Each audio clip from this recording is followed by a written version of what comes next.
તો સતત વરસાદના સમાચાર મળી રહ્યા છે। આપણે જાણકારી આપી દઈએ કે સુરત શહેરમાં પણ ધોધમાર વરસાદ શરૂ થયો છે।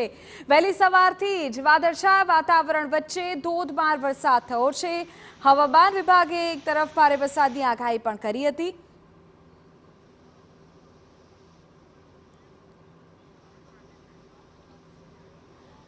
સુરતમાં Athwa gate, Piplod, city light સહિતના વિસ્તારોમાં વરસાદ પડ્યો છે। અડાજણ, વરાછા, કતારગામ, અમરોલી, રાંદેરમાં વરસાદ શરૂ થયો છે।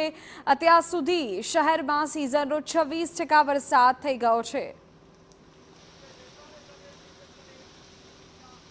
જે રીતે ગુજરાત હવામાન વિભાગ તરફથી આગાહી કરી છે કે દક્ષિણ ગુજરાતના કેટલાક વિસ્તારોની અંદર જે અતિભારે જે વરસાદ પડી શકે છે તે પ્રમાણે સુરતની વાત કરીએ તો સુરત શહેરની અંદર એક દિવસના જે વિરામ બાદ ફરીથી વહેલી સવારથી સુરત શહેરના અલગ અલગ વિસ્તારોની અંદર જે ધોધમાર જે છે વરસાદ છે તે શરૂ થયો છે। દ્રશ્યોની અંદર જોઈ શકાય છે કે ભારે પવન સાથે જે તે વરસાદ છે તે વરસી રહ્યો છે, કારણ કે હવામાન વિભાગ તરફથી પણ જે રીતે આગાહી કરી છે આવનારા 3 થી 4 દિવસની અંદર અતિ ભારે જે વરસાદ છે તે પડી શકે છે અને તેને લઈને તંત્રને પણ એલર્ટ કરી દેવામાં આવ્યું છે। કારણ કે મુખ્યમંત્રી તરફથી પણ જે રીતે સૂચના આપવામાં આવી છે, તમામ જે કલેક્ટર જે કચેરીઓ છે ત્યાં પણ સૂચના આપવામાં આવી છે અને ખાસ કરીને દરિયાકાંઠા જે વિસ્તાર છે ત્યાં પણ દરિયો ન ખેડવા માટેની પણ જે માછીમારોને જે સૂચન કર્યું છે। જે ભારે જે વરસાદ જે વરસી રહ્યો છે ને તેના કારણે જે દક્ષિણ ગુજરાતના જે ખેડૂતોની અંદર એક ખુશીનો જે માહોલ છે તે જોવા મળી રહ્યો છે।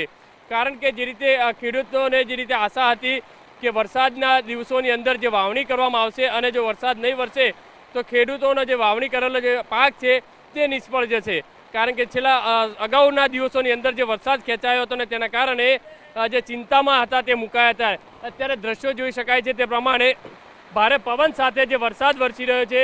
અઠવા ગેટ, રાંદેર, પીપલોદ, ડુમ્મસ રોડ છે, અડાજણ, જહાંગીરપુરા, કતારગામ, વરાછા, પાંડેસરા આ તમામ વિસ્તારોની અંદર જે ધોધમાર જે વરસાદ પડી રહ્યો છે તેના કારણે દક્ષિણ ગુજરાતના ખેડૂતોની અંદર એક ખુશીનો માહોલ છે અને ખાસ કરીને તંત્રને પણ એલર્ટ મોડ ઉપર રહેવા માટેની જે સૂચન છે તે પણ કરવામાં આવ્યું છે।